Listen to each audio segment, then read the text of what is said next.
Welcome back to Little Big Wins. This is my online space where I virtually just express my thoughts, feelings, intentions, really whatever I'm experiencing or wanting to talk about of what I'm experiencing. It just gets put online. The world certainly does not care about anything that I'm saying. Which, by the way, I think is a great protection, because then here I am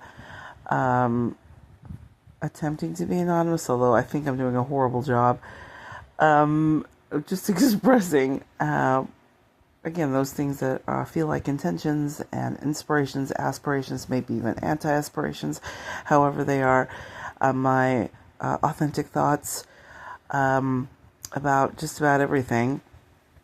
And so, as little as they are to the world and mean virtually nothing to the world, I, on the other hand, find that they are big wins, because these little things that I speak about have led me to great and endless forms of healing in my own personal life where it counts the most. Today I want to talk about different phenomenologies or phenomenological angles of self-reliance and self-resilience. I think these are terms and phrases that are often used, maybe even interchangeably, and they're found in academic circles, they're found in healing circles and talking circles. They're found even in multiple forms of social media. It's all online. And it's usually all of these particular words and phrases are linked to a certain type of mental health. It's categorically something that is conversed within that realm.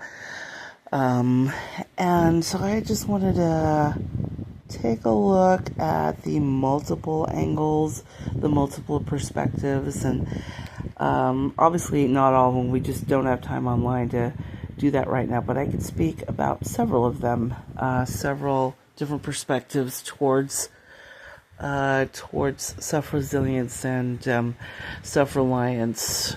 In many ways, I actually call it emotional self-reliance, where externally you may experience things that affect you externally, and you react to everything naturally as you feel it, and yet at the same time you're also practicing in your mind that you're okay, that you're still okay.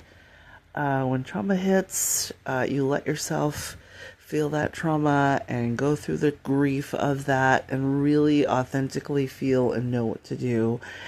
And yet at the same time, there is an internal preservation core still there.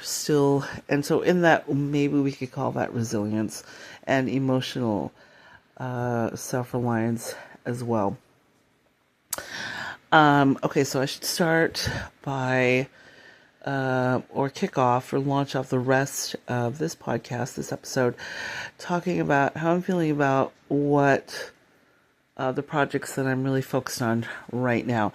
I had, in a previous podcast, explained that I was just in the middle of too many projects, and so I had to put down one or two weapons of choice and just stick to one at the time. And so that has the one that I had chose to focus on in the here and in the now ended several weeks ago, or a couple of weeks ago. And I had decided that would be my focus and not too much else. And I really like that I do not feel overburdened by that, making a conscious choice not to do 13 things or 13 projects all at once, really, but to maybe just do 2 or 3 at most. And so at that time, a few weeks ago, I really just had one primary prioritizing project that I really wanted to wield my attention towards. And it really helped. I was like, the other projects I'm doing are basically poised. And there's no rush to take care of those immediately anyway. So I just had to take care of the project at hand. And I did. And that actually, that particular project finished. That task, the tasks and the multiple tasks required of me and my attention completed. And I feel really good about that. And so there are some other priorities that I put on the back burner that I'd like to reprise. And I think that I feel really good that I'm not overburdened nor overladen with too many things or other things again. And that is to look for some online consistent employment, while at the same time also focusing on my businesses. And I really like that I don't feel like I'm in a bit of a frenzy. And a lot of it is I would probably say I fed my emotional self-reliance and said no to having just too many coals in the fire. There's way too many. And there's just a comfortable pace I'm feeling right now, and it does help me feel good that a few weeks ago I decided I'm going to feed I'm going to feed and nurture and nourish my emotional self-reliance and rely on myself to not overdo it. I do have a tendency in the past to be a workhorse, and not just a workhorse, but a workhorse working overtime almost all the time. And there are multiple versions of that. I could have maybe 2 or 3 projects going on at the same time. However, each of those projects I have allowed myself to have accountability and responsible to do 50 things within each of those things. And then suddenly I have like 150 things I have to get done. And so I decided, no, not going to do it. I'm just going to kind of not do that. This is something I've tried to put in practice within the last decade or so. And just a few things at a time, not even a handful. A handful, when I say a handful in the English language, immediately people think, okay, 5 things at least. And I've decided not going to do it, not even that. I do want to say I feel like I am good at those things. I am good at juggling 13 things all the time, 40 things, maybe even. But I'm not, but I don't have to. And I feel like I have the an emotional self-reliance to have those honest internal conversations with myself, even on the daily, and just do 2 or 3 things maximum. And I want to rely and trust that I'm not going to go overboard, even though I do overboard really well, to the point where where I don't even see I've gone overboard. I'm so used to doing a multiplicity of things, well over just a handful. But I've decided, no, just a few things, and that's good. And I'm really grateful for that practice. I truly am. And so here I'm really excited about redoing up my resumes for online work. I have given myself the chance over the last few years to not rush testing what other industries that I could be doing, either online or in person. And I also found out in that part of my life's journey that I do want and can operate a business, a lot of e-commerce, just different forms of it, and what types of e-commerces I'd like to engage in, and just kind of enjoy that capital enterprise entrepreneurial spirit. So not rushing through any of these to have a good grasp as to what's out there and what I'd like to do. I've been in academics, and I still am, got one foot in the door, even after working full-time in that industry, I've decided that I really love right now, part-timing and just adjuncting. It's less work for me for the most part. I don't have to be consistently at a bunch of meetings like I used to be as a full-time professor. I have more time for students, and I have more time for planning and creating and adding that element of creativity when I'm just part-timing. And, later I could do full-time. I believe I've mentioned that in previous episodes here of my little podcast here. However, I do not want to be cornered and trapped into thinking that is the only option.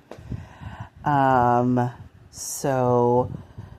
I'm really grateful that that too is another spark, an element of emotional self-reliance that I can articulate here and talk about, is to know that I have value outside of more than just one industry. And having taken the years to not rush through, but really experience and create opportunities for myself in that emotional self-resilience, and trying to locate that emotional self-resilience that turns into financial self-resilience as well. And also different projects in like self-development and professional development and skills development and talent development for sure, for myself, and all under the umbrella of emotional self-reliance. Which, by the way, side note, I'm really happy that I can include my professional life and my career life and employment life, whether it's self-employment or if it's under an actual employer, that whether it's W-2 or 1099, I still can relate even my professional life and include that in the considerations of my personal and emotional self-realizations. Well, anyway, outside of the job the career that my last PhD gave me, which was the academics, I've been able to dabble and try and look into so many different other forms of employment, and really have experience through that. I have experience with mortgage banking, which, by the way, has taught me that I probably will never own a house ever again. I actually once was a homeowner. It was just gifted over to me as an inheritance, and I probably will not need that. I mean, who knows? I can change my mind. I just don't want to be trapped into thinking, hey, that's the only option. So just heads up on that. Anyway, mortgage banking, it was really interesting. I was on the customer service side. However, when you're doing customer service for something as complex but also as systemized as something like mortgage banking, you really learn a lot. You learn about how ACH processes work. You from bank to bank, you learn more about the actual market when one mortgage company, sells itself to another mortgage company or another parent company. You learn a lot about escrow. Oh my gosh, I got a first-hand education on escrow, bro. Just so many things. And then also I had a personal self-realization that I really want homeowners to feel supported in their mortgage payments. And so when I had learned more about refinance, I'm like, don't do it. In a lot of cases, some cases, of course, they were so dire that they could learn about balloon payments. So I really did not realize that I would actively have a gained knowledge and experience with mortgage banking. And after a while, the super complex things that I probably thought I was scared of before I got into that industry just became so second nature. It was like breathing oxygen while I was working in that industry, and I'm really grateful that I had that. And so that gave me a new pair of eyes. That experience gave me a new lens to look through life and professional life in and corporate life in through that, and I really appreciate it. I still appreciate that to this day. Other industries, tourism. I had been a part of tourism even as a student, as an undergraduate at a really wonderful private liberal arts college on the island of Oahu in Hawaii.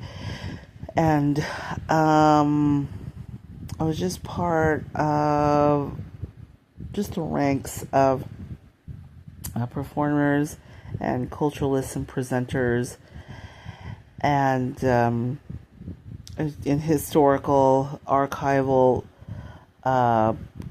cultural authentication and authenticity in the realm of tourism, where people would pay a fee to support us in doing that very thing.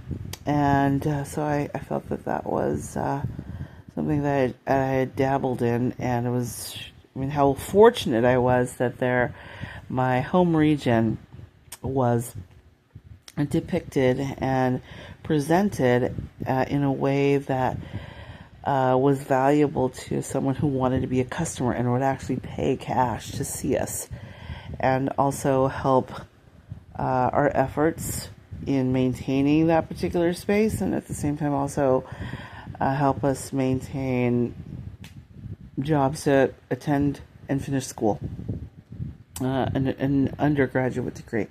Felt really grateful for that. So there's that. But part two, with tourism, I got to work with indigenous peoples, fellow U.S. indigenous peoples in another part of the United States, and was once again immersed in the commercial ventures of tourism for fellow U.S. indigenous peoples. And of course, that's a project that I would like to return and complete. However, I did it. I had started that, and I found that it was not only just a lot more work, but the joy that fellow indigenous peoples had felt and had exuded, and had they were able to cash out and enjoy the fees of those outsiders who would visitors who would come in and offer a fee for them to present their indigenous cultures. So where I'm from, I was able to do that, my home region, and then I was able to show business acumen in managing, supervising, and founding and establishing that for fellow U.S. indigenous. And those are two wonderful experiences I've had with tourism for my own regional indigenous relatives and myself, and for other distant relatives in another region, also U.S. indigenous. Speaking of tourism, I still dabble in tourism where I live primarily, and also where I visit primarily. And I'm really grateful that outside of the academic career life, I've been able to have a multiplicity and a multifaceted, and I would say a very fascinating experience, multiple experiences in career moves and managerial and supervisory and founding experiences in tourism, that particular industry. And of course, in indigenous culture, of course. It's so wonderful. So there's that industry for sure. I have also been researching marketing, where when I was doing tourism with fellow indigenous Native Americans, I was able to really have a love for creating all kinds of graphic design. I feel I'm still junior level, but that, of course, could all change just with the right AI-based graphic design platforms, which I use and have access to today. So that's another linked industry I'm part of, is the marketing, just the things I had to do with other projects. And even for my own businesses, I've had to create my own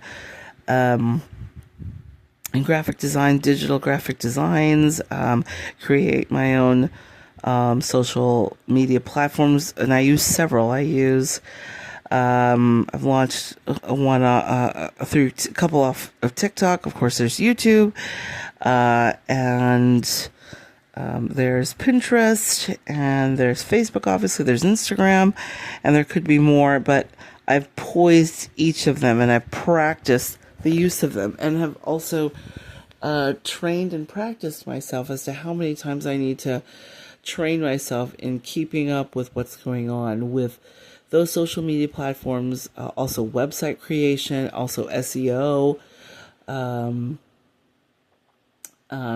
So, search engine optimization with keywords, with marketing placement, optimizations. What does it look like with my projects if we're gonna run ads? Email marketing, email subscriptions. And so marketing also has been something I now have experience in. That, again, that's an experience I actually gave myself, and I feel that would be a feather in my cap, a feather in anyone's cap if they did that. And did digital marketing and digital graphic designing, which includes and to do copy and copyright, just to do a myriad of sub skills that are relevant to that industry. So I'm grateful that there's that also now, that now runs through my veins. Historically speaking, and experience, I feel that was a skill I picked up along the way, and I have gratitude for that. I have had clients, so I've been able to do some proving and some testing, and just so I could be clued in on how that particular industry works, either if I had an employer, or if I was just self-contracted and as an entrepreneur for hire. So that has been really fascinating and multifaceted for sure, and what a skill that is. Absolutely. Linked to tourism, there's also travel. I have been able to travel to so many countries, about 45, and then the number of U.S. states and a few Canadian provinces, and then, of course, so many different tribal reservations, which are still a really big part of my life, and they became a part of my life later on in my adult life, and I still have those that I visit and are an integral part of who I am as a person. And what a gift that has been. But anyways, the traveling, I'm going to talk about that before I talk about tribal experiences for Indigenous American Indians, and my link to them. Just travel, to be able to go places and see things, and I have experience traveling with groups, large groups. I have experience traveling small group, and of course, the majority of my travels are flying solo. And so those things have really taught me what experiences to expect. I now have a system as to how I approach traveling. For a long time I have, because I've actually traveled since I was a kid, really, really little, even before I turned the age of 1. I just had a family that liked to travel, hop on a plane and just start heading. So that's been grand and wonderful, but in my adult life, I've been able to, of course, be more aware of salient actions to prepare and to enjoy and to carry out travel goals. What I'd like to see, how I'd like to see it, where am I going to stay, what am I going to eat, what am I going to film this, is this going on and on and on. And so I am so grateful for those experiences. And ironically, I ended up being so I am actually a travel agent, a bona fide travel agent. I haven't done too much with that skill as far as a profession, other than just setting up a shop for that online, which is fine, but that's definitely one of the projects I go back to.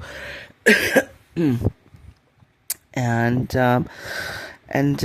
flying through my tourism experience, that I could meld the two, the tourism and also the travel, and help people for a fee and make a living out of that, which, like I had said, I have a business that's poised to do that as well.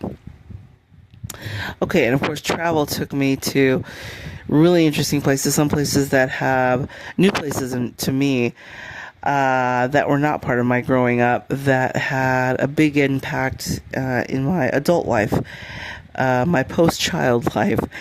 And that would be, I would say, the Pine Ridge Indian Reservation, which is linked to, well, all the reservations practically. And so I want to talk about my experiences with fellow U.S. Indigenous American Indian. And what a wonderful connection I have been gifted with that. And there are no words. I had no idea that a fellow U.S. Indigenous who are from the continent, the United States, that they would have an impact on my life, and that they would allow me to have an impact on theirs. I just had who saw that coming? Nobody. But I have felt really just a speechless. I feel so emotionally speechless by the amount of humbleness that I feel, the humility I feel, and also the sheer gratitude that people there want me to be part of their life, and I obviously want them to be part of mine. And that the affinity we share is our indigenous roots in our Creator. Absolutely. And I cannot say enough about that. And of course, I at least once a year, sometimes even twice a year, try to make it out there annually to be with who I call relatives now. A lot of spiritual things happened to me there. I was strengthened there. I was hurt there in my own personal life, and of course it was fellow Indigenous people that picked me up and were there in my earlier needs of healing, in my post-relationship trauma. And I just feel sheer gratitude and love. Now, having said that, I want to talk about my experience with the law. I've had professional faculty teaching experience there at the tribal college there in that region with American Indians, and I've had entrepreneurial, economic nation building, and language and cultural preservation efforts there with American Indian people. But I also did not see this next thing coming. I now have experience with the law with American Indian people, and of course grew my interest in other areas of which I will be able to talk about. So really good American Indians in the region where I was where I go wanted to improve life, and they are action-based. They are few in number. They are tribal members. They have voting rights, and they are a constituency of voters that can make things happen there. Me as an outsider who just happened to be working there, and I actually happen to care about people, I did not have that particular status to do much there. But I was so grateful to be invited and basically requested to participate in a legal life there that I did not foresee ahead of time. I did not. And I had once daydreamed heavily when I was living in Boston about having a career in the law, and of course I naturally gravitated towards the very common career of being an attorney. Okay, sure. And I didn't quite cross the finish line with that. It was really just daydreaming stuff. And then I put that aside once I had this really great full-time professorship teaching life that I had had. And for that time, I was really quite happy. Anyways, when push came to shove, with a handful of incidences that taught me that our fellow American Indian indigenous peoples really do not have the rights that they need on their reservations. I felt not only prompted, but visible signs everywhere, and audible signs everywhere, that's something that I should engage in, and how grateful I am that I did. And I do not lead that movement. I really am there just to support and be like a deputy to those who lead the movement, who are tribal members, and just how grateful I am that I was raised to understand and engage in obeisance and obedience in my own indigenous culture, so that when people in need cry for help, that I can assess that it's genuine, and number two, just do what they say. Don't try to correct it. Once you've assessed that they really are wonderful and trustworthy and valuable and are going in the right direction, you just help them. And so what a great adventure that was. An absolutely wonderful adventure. And so legal things and political things help me to, I had those experiences. And I did those things pro bono, and you know what? I'll continue to do that pro bono. In many cases, it's like less liability if I did pro bono. So thank you, Heavenly Father, for that. And so, already that's more than a handful of industries outside of my industry that I had outside of academics. I was just going to stay in academics and that was it. But all these other industries, and there are more, all these other industries that I have been able to engage in, and in different levels, has me just filled with a thankful heart. and that I could experience those things, have experiences. Um, I did not ask for those things. I did not ask for those things. They were gifts, a myriad of gifts that I still to this day do not realize if I actually deserve. But in any case, I mean, I don't ask myself if I deserve them. I now just offer a full heart of gratitude that I have had those experiences outside of what I had prepared for. And I want to also talk about research. I already have a research background, and it's really interesting because I kind of want to make this one of those loops that come full circle. In academics, a lot of people that I know, fellow academics, just have academic experience. They do not have the other outside of academic experiences. I mean, typically their careers in academics works out. They stay in academics. They've got a family to feed. They've got a spouse to also support financially. Even they don't want to give up any types of benefits because life is pretty good as a professor. And so they tend not to rock the boat. I, on the other hand, had no kids. I was on the verge of divorce, which is something that I did not expect was going to happen to me in life. But anyway, it has happened. And so I can see where people thought maybe I was a little more volatile.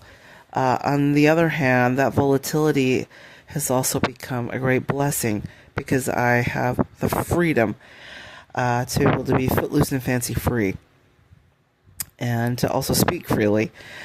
In any case, and to move freely and to build freely and to do so with a certain type of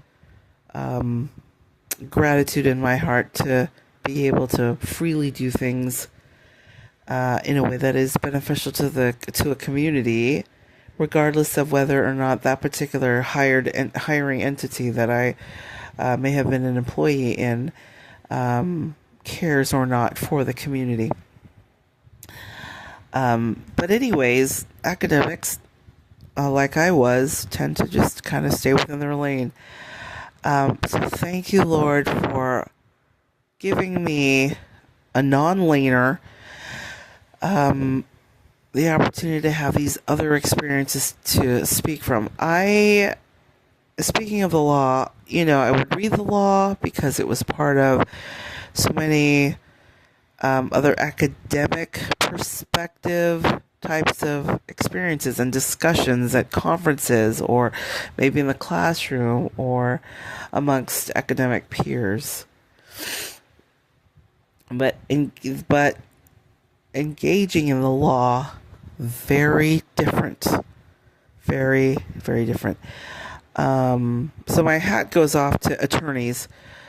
In fact, I happen to have, one of my besties is a full-time professor and also an attorney. And what a wonderful combination that is. She can be in academics and yet she's also really,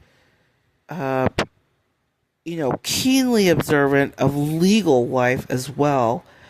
And those particular effects and affects, which is really amazing. So I'm really so proud of her that she has both of those worlds that she can move in and out of, and she has an entrepreneurial spirit. So there's that economics part of her too, economic growth part of her too. So it's three wonderful things. Anyway, so I can go on and about how wonderful she is. Well, anyway.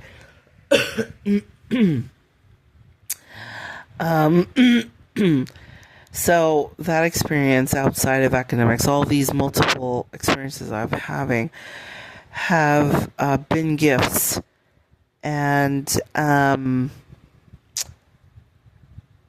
and I would read Law and Politics just for academic reasons. But I never did Law and Politics until the opportunity came outside of academics to actually engage in legal advocacies and politics and learn firsthand the hierarchies of politics and what the processes are, and on and on and on, and how to archive and document, and what type of more direct, full, impactful research could do and writing could do in those particular contexts.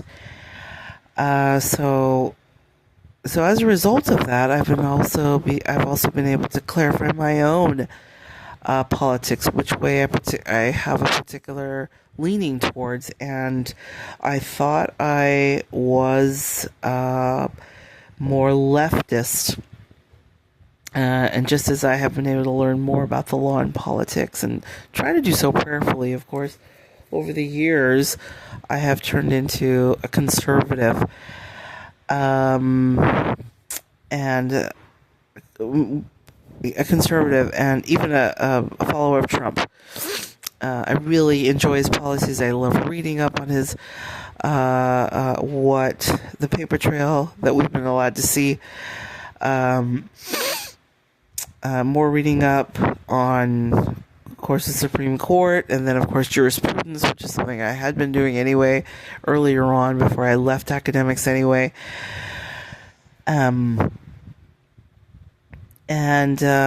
So law and politics is not just something that I dabble in, it's also something that I can clarify for myself and what particular direction politically I would like to lean towards, how I'm going to vote.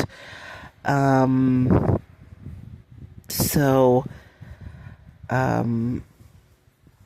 I enjoy reading law briefs. I enjoy reading case studies. It just really has become a blessing. And so there's that that I have enjoyed. Okay, so with the legal and the mortgage banking and the marketing and the political and the academics, even, and on and on and on, these industries, the tourism industry, I also want to add that I enjoy the performing arts and the visual arts. I love engaging in that, and not just teach art history, but also create just what I'd like to see created, and then sell it. Something hands-on, whether it's something I could do digitally or something even 3D that I can manage and create. So that sense of creativity in the arts. I also enjoy choreography. So there's another one. Dance is a totally different industry as well. And then, of course, there's music, because I am a singer.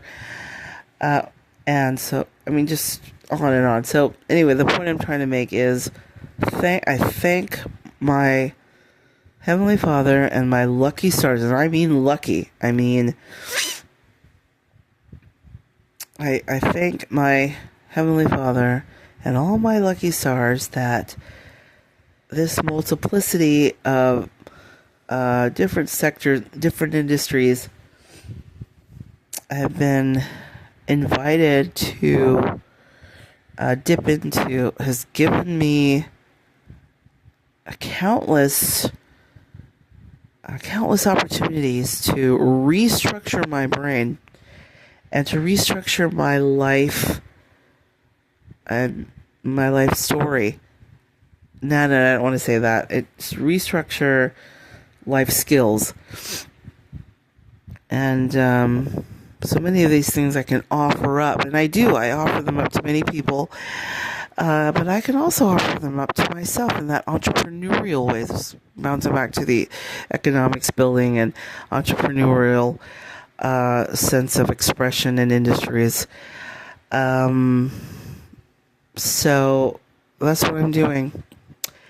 And it's been really wonderful to be able to create things to poise myself to a position where I am now working on marketing for my businesses. It's really just amazing to me how things come full circle. Another industry, here's more. Yeah, there's more. Linked to entrepreneurial pursuits that I've had before and experiences before, and economic building and that kind of thing.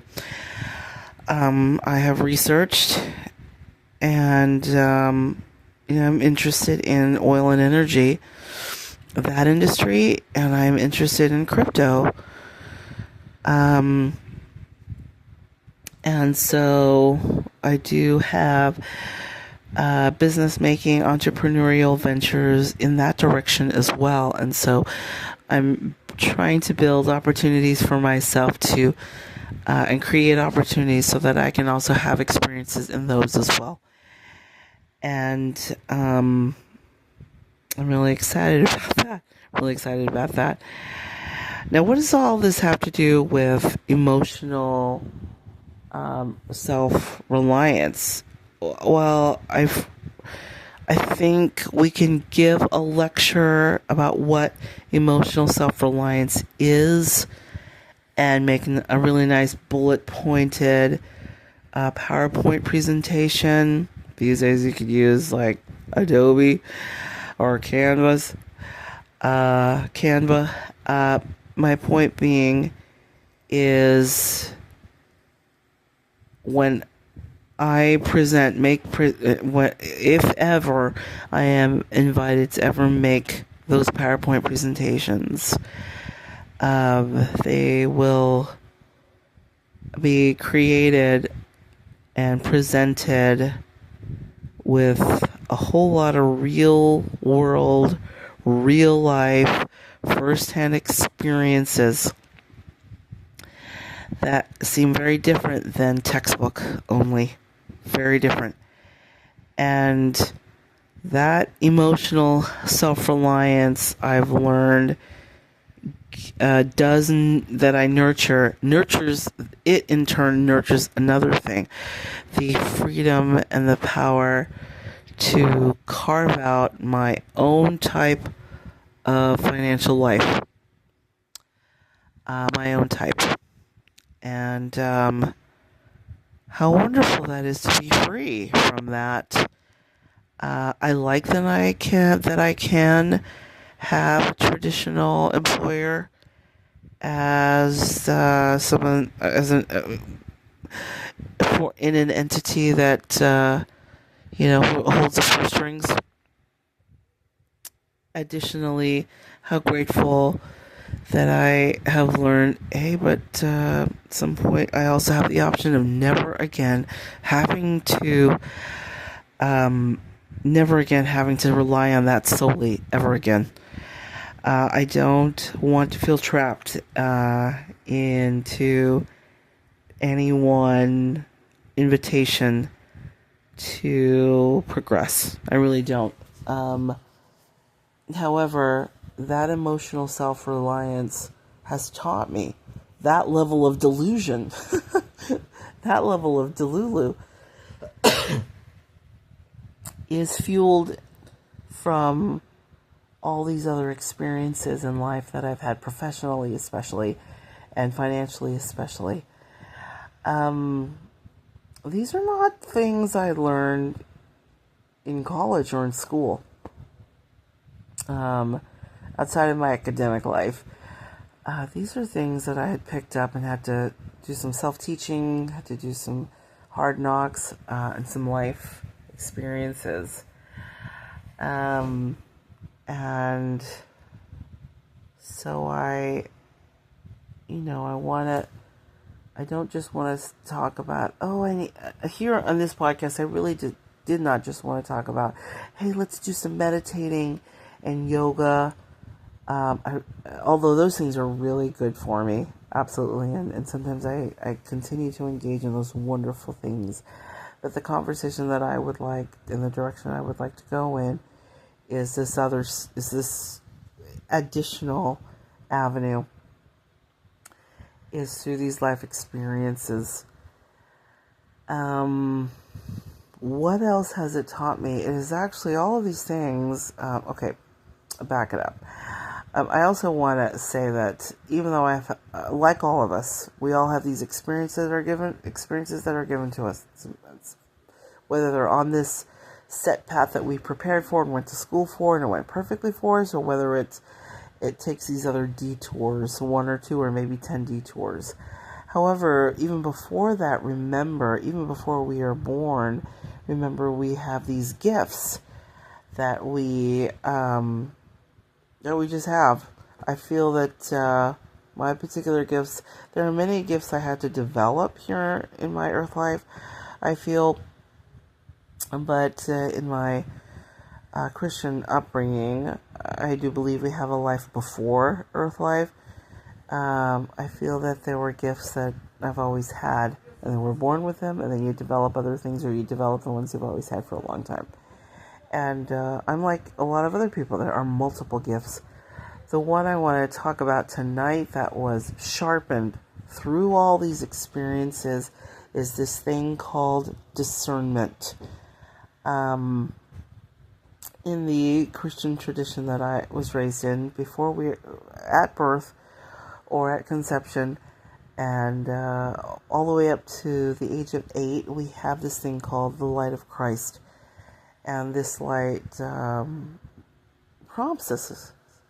It's like a still small voice. And then when we go through a particular ritual, a set of rituals, we receive a permanent discernment or permanent light of Christ that turns into this thing called the gift of the Holy Ghost. Maria? Hi. Who's this? It's me. I'm just doing my little podcast. Is this Mossy? No, it's Kiri. Oh, sorry. Hi. No worries. Hi, babes. And anyway,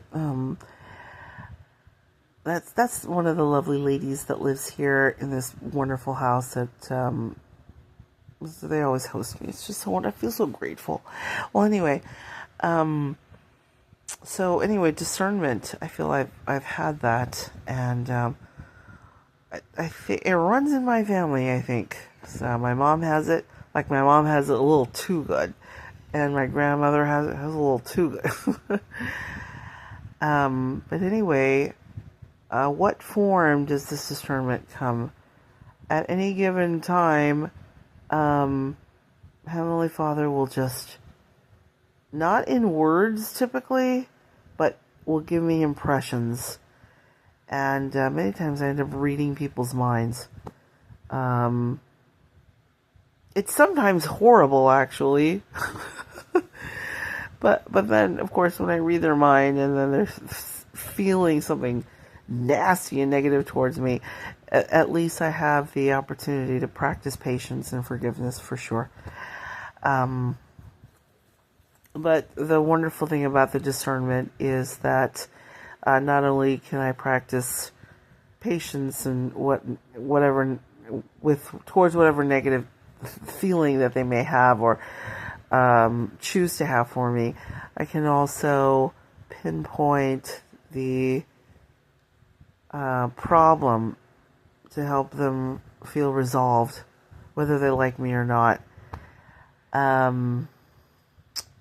And of course, that's really not me doing the thinking and discerning and the solving. That is the gift of the Holy Ghost. I don't do any solving. It's all Heavenly Father through that thing.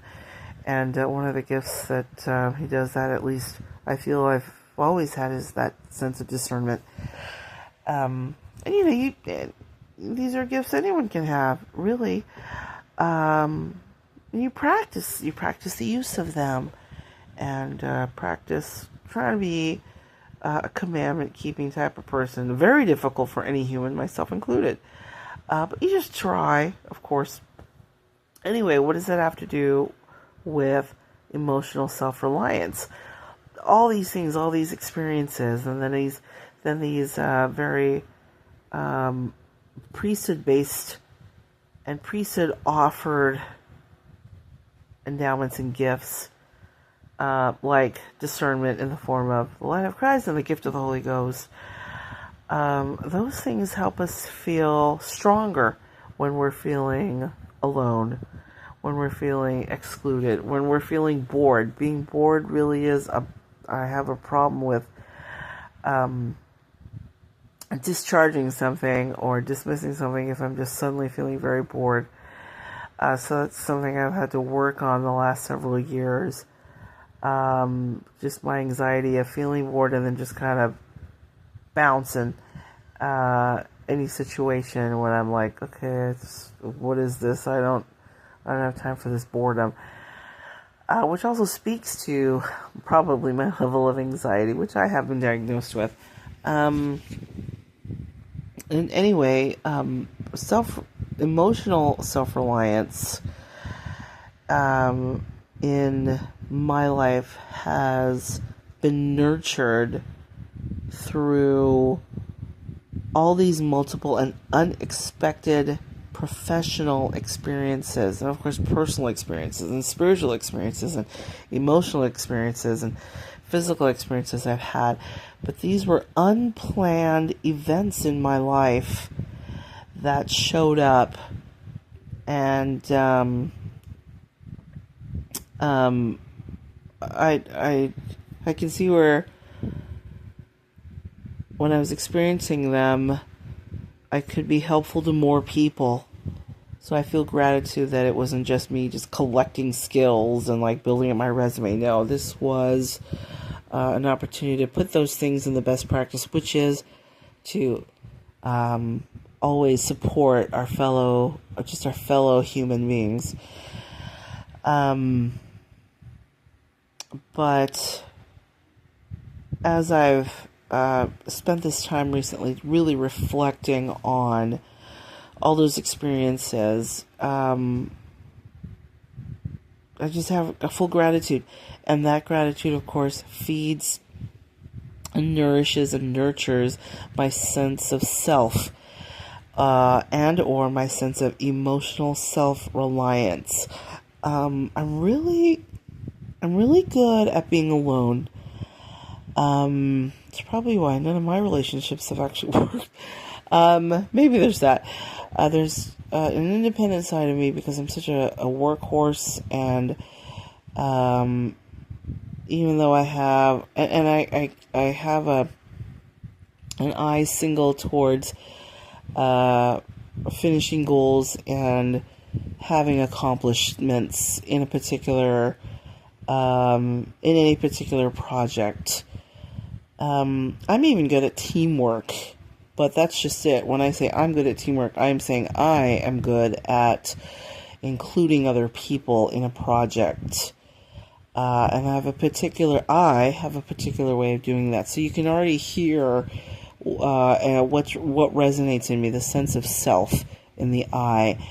And I think it's really good to have that independence. And at the same time, though, I wish it worked better in relationships. More on that later. I've already done like a few podcasts on romance and dating, so I'm more on that later.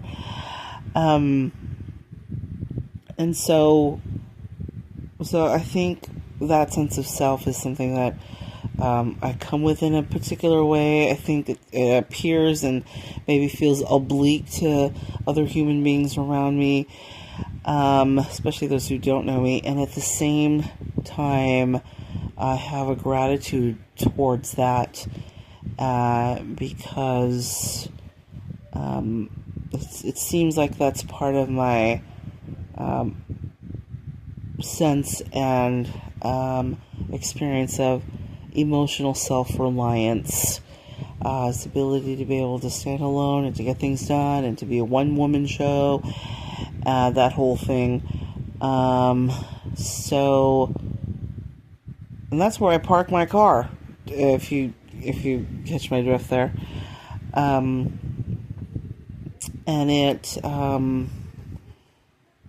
I really love that. A lot of it is, when I do these things, is I like to get these things done, but I'm also trying not to be so busy that I'm overwhelmed with feeling overly accomplished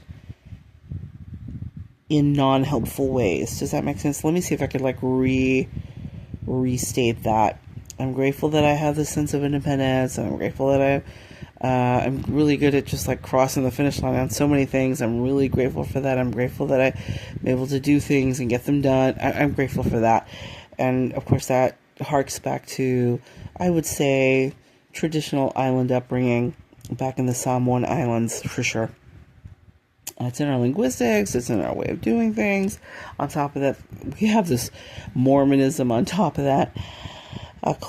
Mormonism, culture, and subculture of that, for sure, as well. And on, just how I'm socialized. But, and I love that about me, but at the same time, I don't want to feel... I don't want multiple accomplishments to turn me into a slave unto that. Those things, accomplishments, are really great to have, but they are not my slave driver to me. And compared to kind of what I want now in life, although it's a little bit later in my adult life, I have the emotional self-reliance to rely on myself to not overdo. I have gratitude for all the things and experiences and accomplishments. Wonderful. But I'm going to rely on myself to not overdo it so that I have more than 2 or 3 projects to focus on. I want my focus to be more on family and loved ones and fun things to do together. I don't even care if they're mindless things, but that we are together, and that I want more time to do things together with family that are dead, doing temple work, if you know the Christian tradition that I'm part of as a member of the Church of Jesus Christ. I want more time for that kind of stuff. And I'm going to rely on myself to make sure that those are more of my focus. And so thankfully I've been practicing this, and this last year I've done really well with that. So anyway, going back to an emotional self-reliance with regards to a project I'm working on now in relation to all these other things I'm working on and all these other things, these new things I've loved, like crypto and oil and energy. I would like an online remote virtual job in energy and oil. I'm even open to nuclear, sure, and I'm happy to do things like marketing for them, or researching legal things, or keeping an eye, being a watchdog on the political and the legislative, and even executive orders, sure, at the local level, the tribal level, the state level, the territorial level, Office of Insular Affairs, even the international level. I could do all those things, but I would like a remote job. I can do marketing. I can even do the digital marketing for something in that industry. So that's what I would like to have a remote job in. The great thing is, I can also apply for arts jobs that are remote. I can apply for mortgage banking jobs. I can apply for just a myriad of other things too, but that's something that I would like to feel accomplished in, which is to have a remote employment, a virtual employment in the oil and energy industry as an actual job. And then the second thing would be I would like to work on my businesses. The great thing is I've studied out this remote job thing to be the financial support of what I'd like to do next with my businesses, which are practically all e-commerce, or most of them are actually semi-automated anyway, with some things hands-on, which I personally need in my creativity making for my businesses. Okay, this entire podcast might seem extremely long-winded and maybe even perplexing for you. So I apologize for that. On the other hand, at least you are getting it straight from the horse's mouth, kind of what the deal really is, authentically what this is. It might even seem messy to you as I'm speaking. If you've lasted long enough, over an hour that I've been talking. Yet, at the same time, I do want to say, if you are someone who wants to express what maybe you're looking for a soundboard to feel authentic in your approach to life, especially with emotional states or emotional self-resilience. I hope this little podcast can give you some big wins toward healing and self-clarifying as to what you would like in your life and how you want to do it. And also so that you feel support, that you could rely on yourself to find and locate in you your own method or your own methodology as to how you're going to go about accomplishing your goals. And to do that on your own, finding yourself, finding your voice in that, and to do that on your own. Maybe you're living in a place where you're not necessarily getting external positive support from people that should be giving that to you. Maybe your family or your friends are not as nice lately or whatever. I just want you to feel that you're not alone. I myself am going through that. I may not be anybody that you might even want to know, but in any case, I wanted to express to you or to anyone listening, but most importantly to myself, about emotional self-resilience and how I've come to be able to talk about it in this way, and what my experiences linked to gratitude have been in that. And so with that, I do feel ready to dig my heels in to locating that dreamy remote job. And the other reason why I love a remote job is because I can be anywhere and do that. I could be near family and near loved ones. I can do some traveling, and same thing with my e-commerce businesses too. I just love that it's virtual. Most of it's virtual, semi-automated anyway. So just that sense of freedom. And I'm going to focus on those two projects. And like I said, I am going to heavily trust and heavily rely on myself to just have those two focuses mainly, and not overkill with feeling barraged about feeling overaccomplished again. Again, this podcast has ideas in it that the world really has no care about, like none. There's no prestige attached to it. There's no importance to the world about it, really. But I like that I can voice and speak on it vocally, and of course, as authentically as I possibly can, clarifying and articulating, or attempting to be articulate towards my thoughts and inspirations and intentions, and mindfulness, or even lack of mindfulness about this topic. And in those little things that I am able to say and speak on, I have found big wins towards healing. And I thank you so much for joining us today. And I hope you can join us next time. Thank you.